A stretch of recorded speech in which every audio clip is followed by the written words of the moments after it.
Bonjour Frédéric Oudéa. Bonjour. Directeur général du groupe Société Générale. Vous avez publié vos résultats hier, premier trimestre 2022. C'est un bon trimestre, c'est même un très bon trimestre, disent certains analystes. On va en parler dans le détail dans un instant. Est-ce que vous n'avez pas un peu mangé votre pain blanc, compte tenu de la conjoncture internationale, des incertitudes qui sont devant nous, dont on va parler? Est-ce que ce n'est pas le dernier très bon trimestre? Je ne crois pas. C'est un très bon premier trimestre, dans la foulée de l'année 2021, qui était à un niveau historiquement élevé pour la Société Générale. Mais ça traduit des dynamiques profondes, intrinsèques de nos métiers. Alors bien entendu, la conjoncture à venir est plus incertaine que celle qu'on a eue l'année dernière, mais je reste confiant sur l'ensemble de l'année. Même si on ne sait pas si on sera en récession dans quelques mois. On voit que les États-Unis, moins 1,4 au premier trimestre, 0 pour la France. Pour l'Europe, c'est guère mieux. La Chine, qui menace, elle aussi, de ralentir très fortement avec les confinements. C'est un peu inédit, une économie mondiale où tout d'un coup, les trois grands pôles économiques seraient en récession. Je ne dis pas qu'ils y sont, mais ils peuvent l'être. Alors oui, il y a de l'incertitude. Le conflit en Ukraine, des risques géopolitiques encore incertains. Cet enjeu essentiel de l'inflation, est-ce qu'elle est à relativement court terme? Est-ce que les politiques des banques centrales vont permettre progressivement un atterrissage ordonné? C'est le scénario central de nos économistes. Et puis, il y a des scénarios plus divergents où on n'arrive pas à maîtriser cette inflation, elle se traduit par l'augmentation des salaires, les taux montent plus vite, et puis on entre, y compris dans des périodes peut-être de récession, et donc de ces fameuses stagflations. Il y a de l'incertitude, ça ne doit pas nous détourner au fond de notre capacité, nous, à accompagner nos clients, des transformations structurelles de nos business models. Il y a des activités qui sont aussi très résilientes à ce type de scénario. Bref, je le répète, ça prendra aussi un peu de temps, hein. Je crois que nous aurons, encore une fois, nous sommes confiants sur l'année 2022. Encore un autre risque que j'aimerais évoquer avec vous, le risque marché.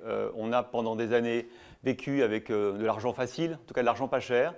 Il y a eu des bulles, on peut parler de bulles sans doute sur certains marchés. Les actions, regardez le Nasdaq américain qui a perdu quand même plus de 20% depuis le début de l'année. L'immobilier peut-être aussi.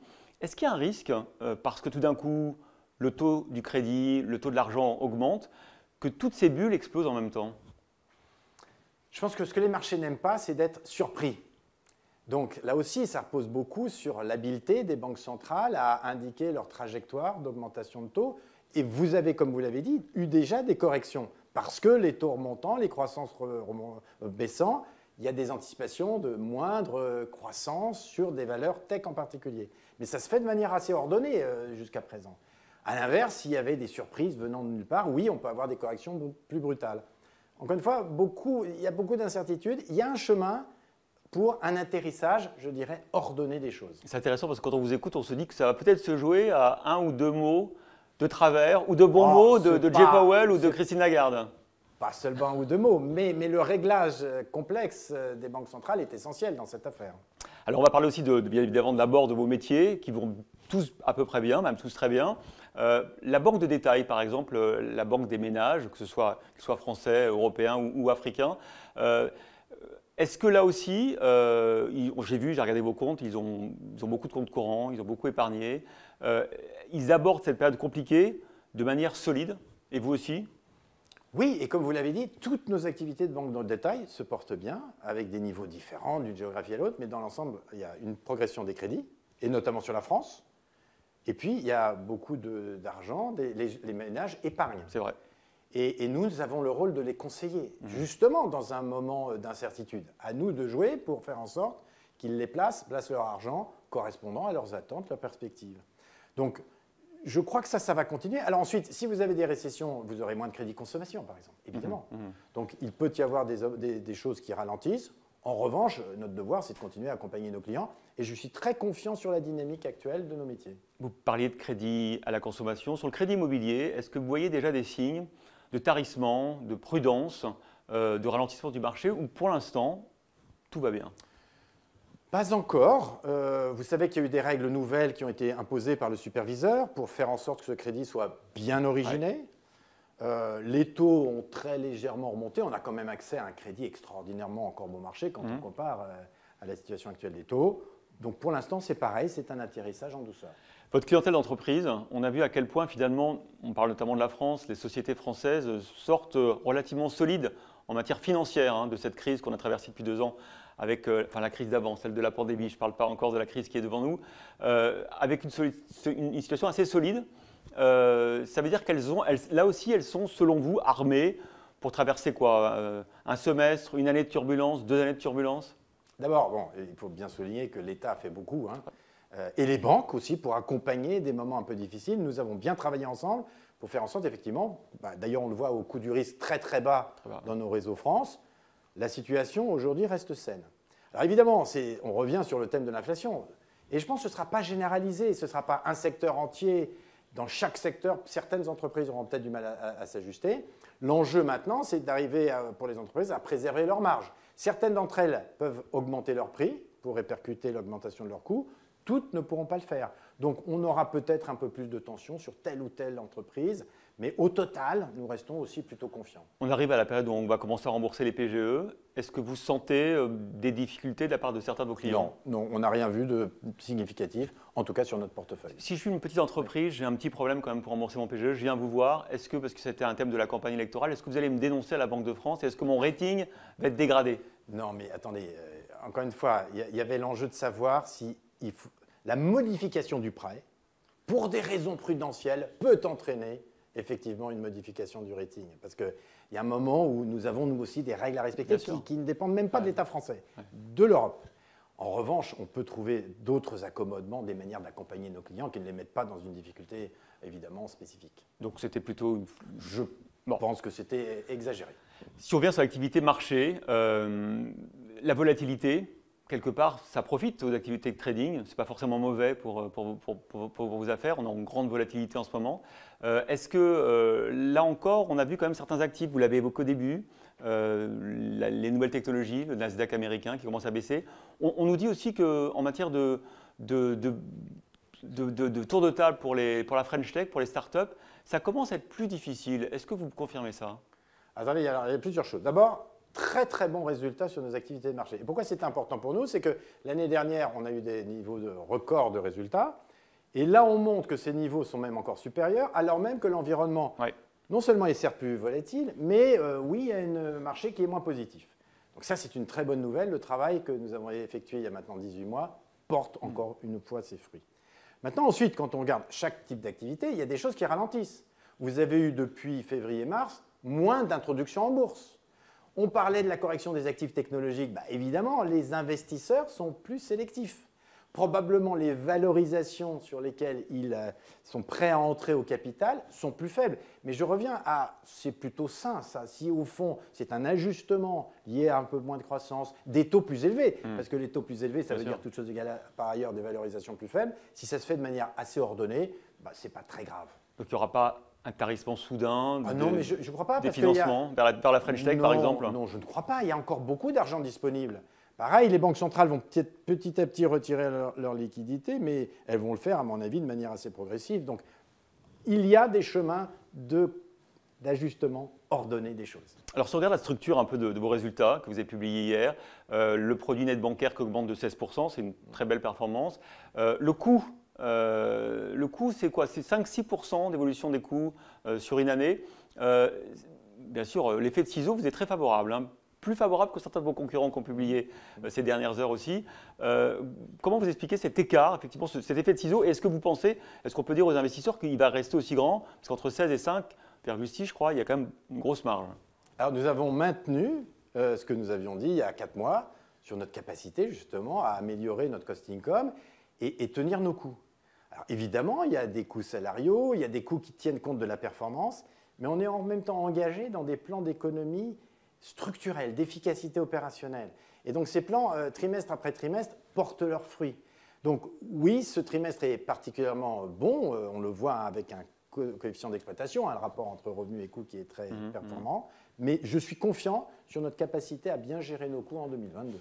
Ça fait des années, sans doute plus de 10 ans, peut-être 15 ans aussi, qu'on parle de la crise de la banque de détail, avec ces réseaux qui coûtent très cher. Alors vous êtes moins concerné que certains de vos concurrents en matière de nombre d'agences, etc. Et vous avez aussi beaucoup développé la banque en ligne avec Boursorama, le rachat d'activités françaises d'ING. Est-ce que vous êtes sur le bon équilibre là? Je sais que vous visez 4-5 millions de clients sur Boursorama d'ici 2-3 ans. Est-ce que l'équilibre entre clientèle en ligne et clientèle en dur est le bon pour vous? D'abord, moi, je suis de ceux qui pensent que ce métier va continuer à profondément se transformer. Le mot crise, c'est peut-être pas le bon mot parce qu'au fond, nous servons nos clients, nous les accompagnons, on l'a vu dans la crise, et puis on dégage des profits de cette activité. Donc, ce n'est pas ce que j'appellerais moi une crise. En revanche, la nécessité de transformer profondément le modèle. Alors, on le fait de deux manières. On fusionne nos deux réseaux d'agences pour créer une nouvelle banque, plus adaptée encore aux besoins des clients. On veut être parmi les champions de la satisfaction client. Une banque ancrée dans les régions. On réduit le nombre d'agences totales, mais à vrai dire, pour nos clients des deux réseaux, ils auront accès à plus d'agences. En fait. Bref, optimisation de cette banque et avec des très belles choses à faire vis-à-vis des entreprises, des professionnels et des particuliers en matière d'épargne. Et puis moi, je suis de ceux qui pensent que oui, des nouveaux modèles vont s'imposer aussi. Il y a des effets de génération. La clientèle de Boursorama, elle a 35 ans de moyenne d'âge. Je ne sais pas si vous avez des enfants, moi j'en ai, je vois bien la manière dont ils naviguent sur Internet. Ils ne comprennent pas qu'on aille dans une agence bancaire pour ouvrir un compte. Ils sont trop petits pour certains d'entre eux pour y aller, mais enfin en tout cas, dans 15 ans. Bon. Bref, nous construisons un modèle alternatif magnifique qui s'appelle Boursorama, qui s'impose clairement comme le leader de la banque en ligne en France, qui va bénéficier effectivement de cette offre alternative aux clients d'ING en France. Et donc, ce modèle-là est une offre pour ceux qui veulent se passer d'une agence. Alors ça, c'est ce qu'on appelait un peu les néobanques. Mais maintenant, il y a des gros groupes mondiaux qui s'appellent les fintech qui arrivent avec des nouvelles idées, par exemple le paiement fractionné. Est-ce que là-dessus, vous n'êtes pas un peu en retard? Et c'est quoi votre offre de paiement fractionné, de paiement sans frais 2, 3, 4 fois, qui est beaucoup utilisée par les vendeurs, notamment les e-commerçants? C'est quoi votre offre? On a aussi une offre. Alors là-dessus, il y a beaucoup de confusion. On parle de paiement, on parle de banque, de néobanque. Il y a des gens qui… Et d'épargne maintenant. Enfin, d'épargne, de crédit. De crédit. Ce que je peux dire, Boursorama, d'abord, c'est une vraie banque qui offre tout à ses clients. Le crédit, la carte bancaire, l'épargne. C'est une banque de plus de 40 milliards de bilan. C'est une vraie banque et elle offre tout. Très différent de beaucoup d'acteurs. Ensuite, vous avez sur des niches, des activités, des nouveaux business models autour du paiement. Ouais. Et nous offrons, bien sûr, en mettant ensemble des expertises, ce type de service. Il ne faut pas une acquisition dans ce domaine-là? Du paiement fractionné? On peut faire des acquisitions. Je vais vous dire, si on fait des acquisitions, c'est plutôt des startups, des blocs technologiques. Des briques. Voilà, des briques pour assembler le tout et offrir une solution à nos e-commerçants, nos clients e-commerce, de l'e-commerce. On va évidemment revenir sur la grosse affaire des dernières semaines pour vous, c'est votre position très exposée avec Rosbank en Russie. Vous avez trouvé un acheteur. Est-ce qu'on peut rentrer un peu dans les coulisses? Parce que quand on sait qu'on est vendeur, qu'on est obligé de vendre parce qu'on doit quitter un territoire qu'on considère comme étant hostile et ayant agressé un autre pays, l'Ukraine, quand on est vendeur comme ça, comment on trouve un acheteur sans se faire rouler? Pardon l'expression. Bon, d'abord, moi je voudrais vous dire à quel point évidemment c'est quelque chose de très douloureux pour nous, pour moi, de voir ce qui se passe.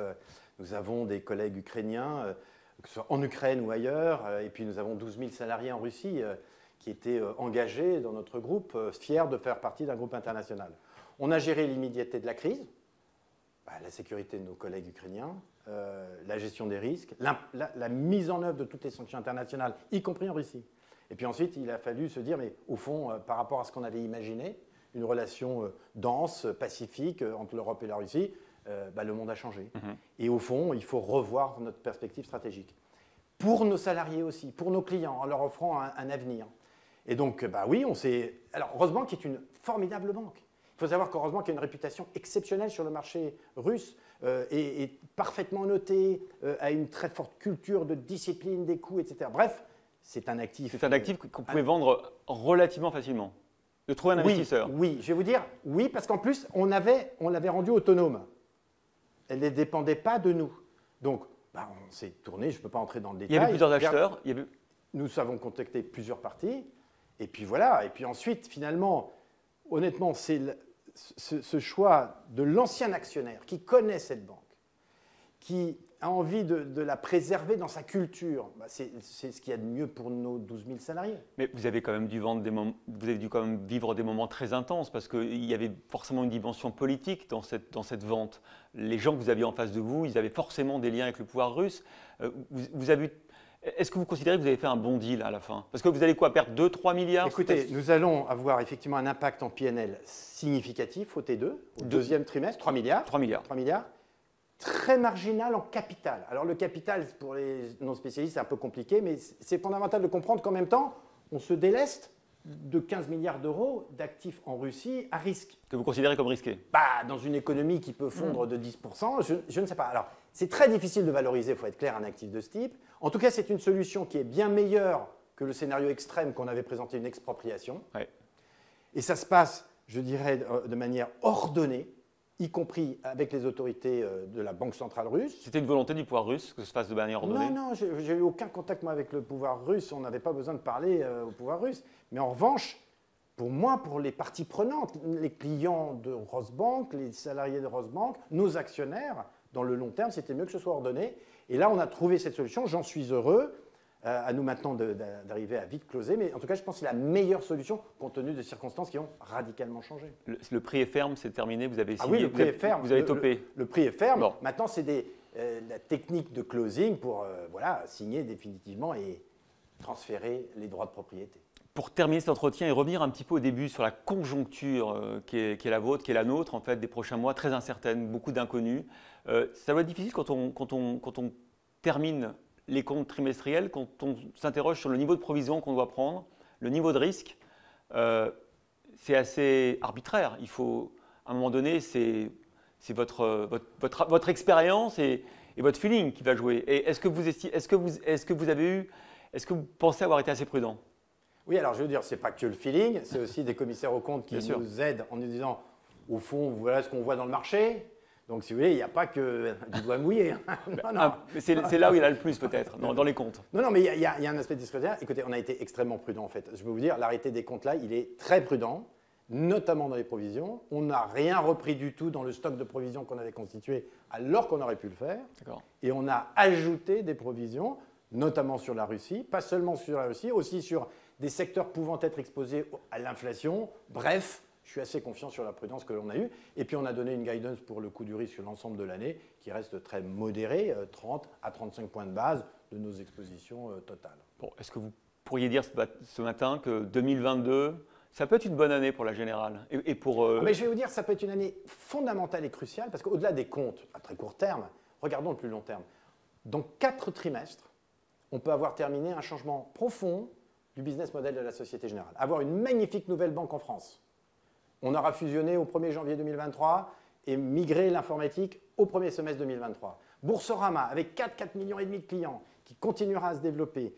ALD LeasePlan, le leader mondial de la mobilité qui existera concrètement comme entité. Et puis nos autres métiers qui auront continué à se transformer. Bref, une banque bien armée pour accompagner ses clients dans les 10 prochaines années, dans un monde dont on sait qu'il peut être fragmenté, volatile, incertain, mais capable d'accompagner ses clients et de délivrer une croissance profitable, rentable et responsable à ses actionnaires et bien sûr ses salariés. Merci Frédéric Oudéa. Merci.